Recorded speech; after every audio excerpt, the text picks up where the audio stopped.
Friends, मैं देवनारी और आज हम बात करेंगे क्लास 12th की English flamingo chapter first the last lesson का पार्ट 3। ठीक है, तो पार्ट फर्स्ट और पार्ट सेकेंड आप जरूर देखिएगा, इसके बाद ही पार्ट 3 देखिएगा, क्योंकि ये लेसन है इसमें, है ना, the last lesson chapter first वाला। ये 3 पार्ट में हम कंप्लीट करने वाले हैं, तो यदि आपको पूरा चैप्टर समझना है तो आपको पिछले 2 पार्ट्स जरूर देखने हैं, है ना। बहुत अच्छे बने हैं वो पार्ट्स, उन्हें जरूर देखिएगा। आप चैनल को सब्सक्राइब कीजिएगा ताकि टाइम पर आपको सारे वीडियो मिल जाएं, क्योंकि हमारे चैनल के माध्यम से हम आपको क्लास 12th की पूरी इंग्लिश घर बैठे कंप्लीट करवा रहे हैं। ठीक है, आप घर बैठकर ही जो है क्लासरूम का आनंद ले सकते हैं। Step by step, line by line मैं आपको एक एक चीज एक्सप्लेन करके बताऊंगा, क्वेश्चन आंसर भी बताऊंगा। तो स्टार्ट करते हैं। फ्लेमिंगो में हमने फर्स्ट लेसन, फर्स्ट चैप्टर जो देखा है वो देखा है द लास्ट लेसन, और लास्ट लेसन लिखा है अल्फोंसो डोडे ने, जो 1840 में जन्मे थे, 1897 में मृत्यु हो गई थी, और एक फ्रेंच नॉवलिस्ट और शॉर्ट स्टोरी राइटर है। ठीक है, अब इन्होंने जो लेसन लिखा है चैप्टर फर्स्ट, वो लेसन लिखा है पार्को, जो प्रूशियन, है ना, युद्ध हुआ था। The last lesson is set in the days of the Franco-Prussian War 1870-1871, in which France was defeated by Prussia, led by Bismarck। ठीक है, यानी कि जो लास्ट लेसन चैप्टर लिखा है अल्फोंसो डोडे ने, ये उस समय लिखा था जब फ्रेंको प्रूशियन युद्ध चल रहा था, जिसमें जो है प्रूशियन का अर्थ यहाँ पर है, जो अभी पहले प्रूशियन कहा जाता था, लेकिन अभी जो देश है इसका नाम है जर्मनी। ठीक है, उसको पहले प्रूशियन कहा जाता था। प्रूशियन ने फ्रांस को हरा दिया था, यानी कि जर्मनी ने फ्रांस को हरा दिया था, और उसके जो लीड करने वाले थे, वो जो सेना नायक थे, वो थे, है ना, बिस्मार्क। ठीक है, बिस्मार्क एक सेनापति थे, समझ लो, जो पूरी आर्मी को लीड कर रहे थे। उस युद्ध में जर्मनी ने फ्रांस को हरा दिया था। उस समय 1870 में ये पार्ट लिखा गया था, ये चैप्टर लिखा गया था। अब किस पृष्ठभूमि पर लिखा गया था, थोड़ा सा मैं आपको एक्सप्लेन कर दूं। पार्ट फर्स्ट और सेकंड जब आप देखेंगे तो आपको पता चल जाएगा कि जब जर्मनी ने फ्रांस को हराया था, तो फ्रांस की बॉर्डर पर 2 जिले थे, एल्जास और लॉरिन, और दोनों जिलों में कहा गया था कि कल से जो है यहाँ पर फ्रेंच लैंग्वेज नहीं पढ़ाई जाएगी, यहाँ पर जो है जर्मन भाषा चलेगी। तो आज जो है ना, जो फ्रेंच लैंग्वेज है उसका लास्ट लेसन है, इसलिए इस पार्ट का नाम जो है द लास्ट लेसन रखा गया है, क्योंकि आज जो है फ्रांस में फ्रेंच लैंग्वेज का लास्ट डे है। कल से इन दोनों जिलों में जो है जर्मन भाषा चलेगी, जर्मनी की लैंग्वेज जर्मन भाषा चलेगी। अब यहाँ पर हमारा जो लेसन है, इसका जो समझ लिया जाए कि कथानक, यानी जो केंद्र बिंदु, वो एक फ्रेंच नाम का लड़का है। ठीक है, वो फ्रेंच नाम का लड़का ही हमको सारी बातें बताता है कि जब वो स्कूल में जाता है, और आज स्कूल में फ्रेंच लैंग्वेज का आखिरी दिन है, तो स्कूल का माहौल कैसा है। एम हेमल जो उसके टीचर है ना, वो क्या किस प्रकार से पढ़ा रहे हैं, क्योंकि आज उनका आखिरी दिन है फ्रेंच भाषा पढ़ाने का। तो स्टार्ट करते हैं। Then from one thing to another Mister Hamel went on to talk to the French language, saying that it was the most beautiful language in the world, the clearest, the most logical। ठीक है, classroom में French भी बैठा हुआ है, और mister हैमल जो उसके टीचर हैं वो पढ़ा रहे हैं, और आज उनका आखिरी दिन है, क्योंकि वो फ्रेंच के टीचर हैं, और फ्रेंच भाषा का आज आखिरी पार्ट है, आखिरी लेसन है। तो जो हमारा फ्रेंच नाम का लड़का है वो कहता है कि मिस्टर हैमल एक एक करके हमको फ्रेंच लैंग्वेज के बारे में बता रहे थे, और कह रहे थे कि जो फ्रेंच लैंग्वेज है वो दुनिया की सबसे खूबसूरत भाषा है, सबसे क्लियरेस्ट यानी स्पष्ट भाषा है, और सबसे लॉजिकल यानी तथ्यात्मक भाषा है। That we must guard it among us and never forget it.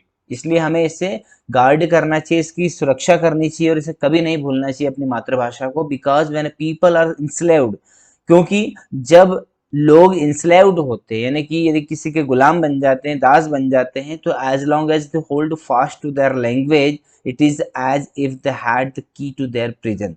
तो यदि उनके पास उनकी मातृभाषा को बोलने की, लिखने की ताकत है, तो समझ लो कि उनके पास जेल से छूटने की चाबी भी है। यानी वहाँ कौन, मिस्टर हेमल बताते हैं कि हमारी मातृभाषा की क्या अहमियत होती है जब लोग जो है या प्रजा जो है गुलाम बन जाती है, और यदि प्रजा के पास अपनी मातृभाषा की ताकत होती है तो वह उस गुलामी को भी हटा सकती है। Then you opened grammar and read us our lesson. इसके बाद वो ग्रामर की किताब निकालते हैं और हमें एक पार्ट पढ़ाते हैं। I was amazed to see how well I understood it. और मैं बहुत ही अचंभित था कि मुझे वो पार्ट कितना अच्छे से समझ में आ गया। All he said seemed so easy so easy.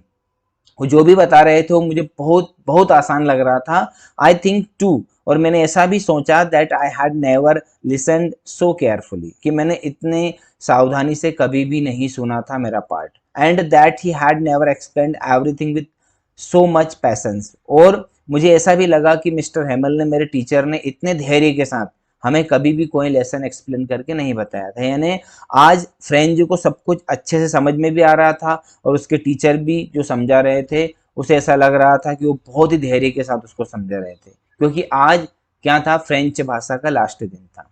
It seemed almost as if the poor man wanted to give us all he knew before going away. ऐसा लग रहा था कि बेचारे सर जाने से पहले जो कुछ भी उनके पास था वो हमें सारा देना चाहते थे। And to put it all into our heads at one stroke, और वो एक साथ हमारे सिर में, हमारे दिमाग में वो सारी चीजें डालना चाहते थे जो उनके पास थी। यानी आज उनका आखिरी दिन था, तो हमारे टीचर भी ये चाहते थे कि जो कुछ भी मेरे पास है वो सारी चीजें मैं अपने स्टूडेंट्स को दे दूं। ठीक है, आगे बढ़ते हैं।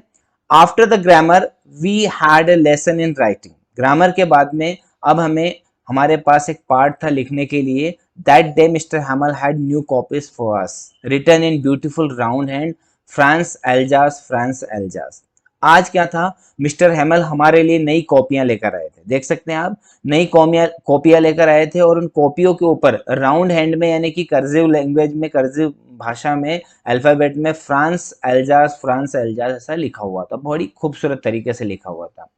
They looked like little flags floating everywhere in the schoolroom, hung from the road at the top of our desk. और वो छोटी कॉपियों जिनके ऊपर फ्रांस एल्जास लिखा था, वो हमें ऐसी लग रही थी जैसे कि फ्रांस के छोटे छोटे झंडे जो है रोड, यानी कि हमारा जो लोहे का पाइप था हमारी डेस्क का, उसके ऊपर पूरे कमरे के अंदर फ्रांस एल्जास लिखा हुआ फ्रांस का झंडा लहरा रहा है। You ought to have seen how everyone set to work, और तुम देख सकते थे कि हर कोई अपने काम में व्यस्त था, हर कोई लिखने में व्यस्त था। And how quite it was, और वहां पर कितनी शांति थी।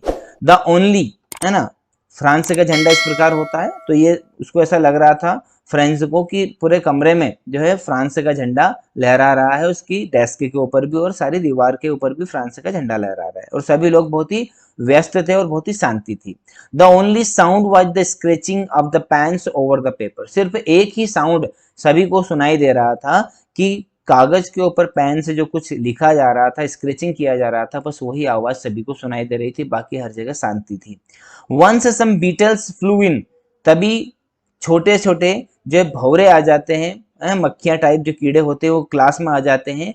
But nobody paid any attention to them, लेकिन कोई भी उनकी परवाह नहीं करता है, कोई उनके ऊपर ध्यान नहीं देता है। नॉट इवन द लिटिलेस्ट वंस, यहाँ तक कि छोटे छोटे जो बच्चे थे वो भी उनके ऊपर ध्यान नहीं दे रहे थे। Who worked right on tracing their fish hooks, और वो भी क्या कर रहे थे, अपने काम में व्यस्त थे, ट्रेसिंग कर रहे थे फिश हुक्स। फिश हुक्स का अर्थ ये होता है मछली पकड़ने का जो हुक होता है, उसकी ड्राइंग कर रहे थे छोटे छोटे बच्चे भी, वो भी अपने काम में मशगूल थे। As if that was French too, और ऐसा लग रहा था कि वो भी फ्रेंच सीखना चाहते हैं, फ्रेंच ही उनको सब जगह दिखाई दे रही थी।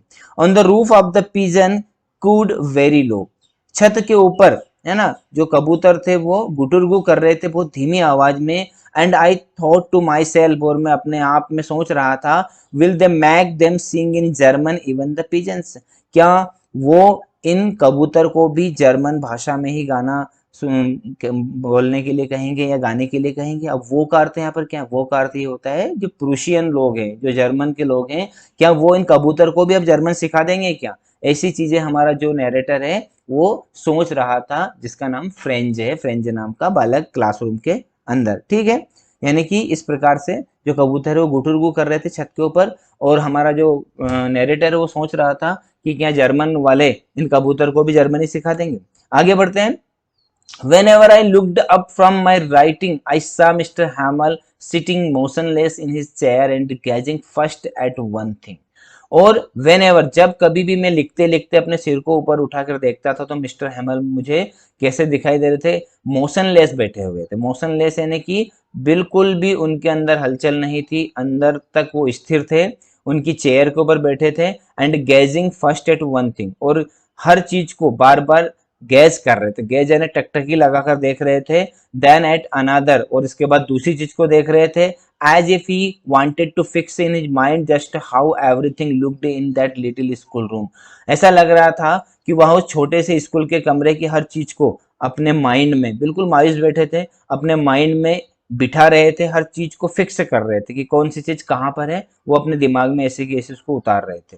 फैंसी है ना, फैंसी का अर्थ होता है कि सोचो, for 40 years he had been there in the same place, पिछले 40 सालों से वो एक इसी स्थान पर है, with his garden outside the window, खिड़की के बाहर उनका बगीचा है, and his class in front of him just like that, और उनकी क्लास उस बगीचे के बिल्कुल सामने है। Only the desk and benches had been worn smooth, सिर्फ जो वो बेंचेस थी, जो डेस्क थी, वो बार बार इस्तेमाल करने के कारण घिस गई थी, मुलायम हो गई थी। The walnut trees in the garden were taller, और जो अखरोट का वृक्ष था बगीचे में वो थोड़ा बड़ा हो गया था। And the hop vine that he had planted himself twined about the window to the roof, और जो होप वाइन का अर्थ होता है कि लता वाला जो वृक्ष होता है जो उन्होंने खुद लगाया था, उस लता, जो लताएं थी उस वृक्ष की, वो लताएं खिड़की के आसपास जो चिपक गई थी, घूम घूम कर चिपक रही थी और छत तक जा चुकी थी। How it must have broken his heart to leave it all poor man. हमारा फ्रेंड जो सोच रहा था कि बेचारे सर के ऊपर क्या बीत रही होगी, उनका हृदय कितना अंदर से टूट रहा होगा, to hear his sister moving about in the room above, यह सुनकर कि उनकी जो सिस्टर है ऊपर वाले कमरे में क्या कर रही थी, पैकिंग देयर ट्रंक्स, अपने लगेज को, है ना, लगेज यानी कि अपना सामान बांध रही थी। क्यों? क्योंकि यहाँ पर जो मिस्टर हेमल थे वो स्कूल में ऊपर वाले कमरे में रहते थे, उनको ऊपर रहने की सुविधा मिली थी और पिछले 40 सालों से उस कमरे में रह रहे थे, और उनका हृदय इन सारी चीजों को छोड़ते समय कितना टूटा होगा, ये चीज हमारा फ्रेंड जी सोच रहा है। और उन्हें जब वो नीचे पड़ा रहे थे और ऊपर उनकी सिस्टर सारे जो लगेज वगैरह पैक कर रही थी, उसकी आवाज उनको आ रही थी, तो इनका हृदय जो है बार बार टूट रहा था, बार बार दुखी हो रहा था। For they must leave the country next day, क्यों? क्योंकि उन्हें अगले दिन ही यह देश छोड़कर जाना था। ठीक है, आगे बढ़ते हैं। But he had the courage to hear every lesson to the very last, लेकिन उनके अंदर इतना साहस था कि उन्होंने सभी का लेसन अंत तक सुना, यानी एक एक बच्चे से उन्होंने उसका होमवर्क सुना, जो भी पार्टिसिपल की चीजें उन्होंने दी थी वो सारी चीजें उन्होंने सुनी। आफ्टर द राइटिंग, लिखने के बाद, we had a lesson in history, हमें इतिहास का एक लेसन पढ़ाया गया। And then the babies chanted their ba be bi bo bu, और उसके बाद जो बेबीज थे, छोटे छोटे बच्चे थे, वो अपनी क्लास में जो है चेंटेड यानी गुनगुना रहे थे, जैसे वर्णमाला 12 खड़ी गुनगुनाते हैं, जैसे बा बे बू, है ना, इस प्रकार से वो भी रिसाइट कर रहे थे। Down there at the back of the room old Hauser had put on his spectacle and holding his primer in both hands.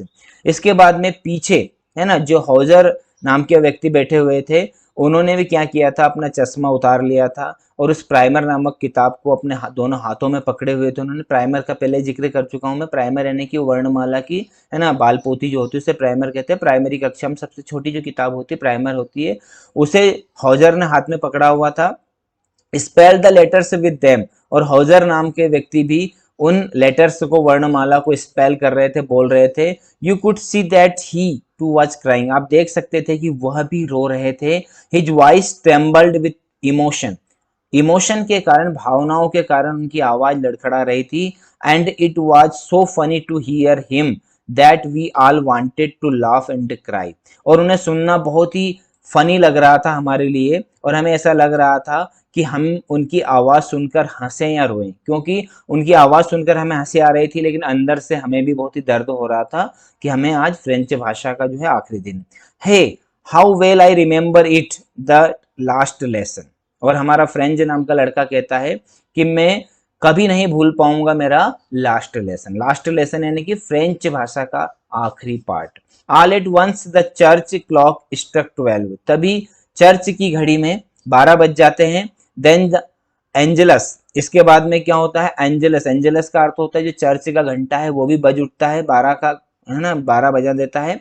At the same moment the trumpets of the Prussian, और उसी समय जो Prussian है, यानी कि जो Prussian लोग हैं, उनके ट्रम्पेट्स यानी कि बिगुल बज उठते हैं। रिटर्निंग फ्रॉम ड्रिल, ड्रिल यानी कि अभ्यास करके वो वापस आ रहे थे, साउंडेड अंडर आवर विंडोज, हमारी खिड़की के नीचे उनकी आवाज आ रही थी।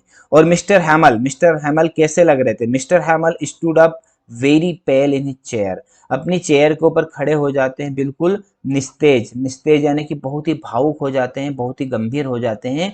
आई नेवर सा हिम लुक सो टॉल, मैंने उन्हें इतना ऊंचा इतना लंबा कभी नहीं देखा था, क्योंकि वो चेयर के ऊपर खड़े थे। माई फ्रेंड्स, और वो बोलना शुरू करते हैं, सेड ही, उन्होंने कहा, आई बट समथिंग चोक्ड हिम, इतना यानी कि मैं बोलने के साथ ही वो चोक्ड हो जाते हैं, उनसे बोला नहीं जा रहा, he could not go on, वो और नहीं बोल पा रहे हैं क्योंकि वो बहुत ही इमोशनल हो जाते हैं। Then he turn to the blackboard, इसके बाद वो ब्लैक बोर्ड के पास मुड़ते हैं, टुक ए पीस ऑफ चौक, चौक का एक पीस उठाते हैं, एक टुकड़ा उठाते हैं, and bearing on with all his might he wrote as large as he could, और अपनी पूरी ताकत लगाकर और जितना बड़ा वो लिख सकते थे उतना बड़ा उन्होंने लिखा। क्या लिखा? वीवे लॉ फ्रांस, यानी कि फ्रांस अमर रहे। Then he stopped and leaned his head against the wall, इसके बाद वो रुकते हैं और दीवार से अपना सिर चिपका लेते हैं, है ना। एंड विदाउट वर्ड, और बिना एक शब्द, he made a gesture to us with his hand, अपने हाथों से वो हमें इशारा करते हैं। क्या इशारा करते हैं? School is dismissed, you may go, school अब खत्म हो चुका है, आप लोग जा सकते हैं। तो फ्रेंड्स, ये थी हमारी कहानी, द लास्ट लेसन की कहानी, चैप्टर फर्स्ट की कहानी, जिसमें हमने देखा कि फ्रांस के दो जिले, है ना, एल्जास और लॉरिन के ऊपर जर्मनी का कब्जा हो चुका है, और आज उन दोनों जिलों की कक्षाओं में फ्रेंच भाषा का आखिरी दिन था, इसीलिए इस पार्ट का नाम, इस चैप्टर का नाम रखा गया द लास्ट लेसन, जिसमें मिस्टर हैमल फ्रेंच भाषा के टीचर हैं, वो आज आखिरी पार्ट पढ़ाते हैं। फ्रेंच नाम का एक लड़का है जो नरेटर है इस कहानी का, जो हमें सब बताता है कि उस दिन उस टीचर की क्या हालत होती है। ठीक है, आई होप आपको ये लेसन अच्छे से समझ में आ गया होगा। यदि कोई गलती है तो प्लीज कमेंट करके बताइएगा, यदि मैंने अच्छा आपको एक्सप्लेन करके बताया तो प्लीज जो है आप अप्रिशिएट कीजिए मुझे, ताकि मैं और आगे अच्छे वीडियो बना सकूं। अगले वीडियो में हम इसके क्वेश्चन आंसर्स करेंगे, इसकी एक्सरसाइज करेंगे। मिलते हैं अगले वीडियो में, तब तक के लिए आप वीडियो को शेयर कीजिए अपने दोस्तों के साथ में, वीडियो को लाइक जरूर कीजिएगा, है ना, और चैनल को सब्सक्राइब कर लीजिएगा, क्योंकि ये चैनल आपके लिए बहुत ही महत्वपूर्ण है आपकी 12th की तैयारी करवाने के लिए। Thank you very much, stay home stay safe, thank you once again for watching my video, धन्यवाद।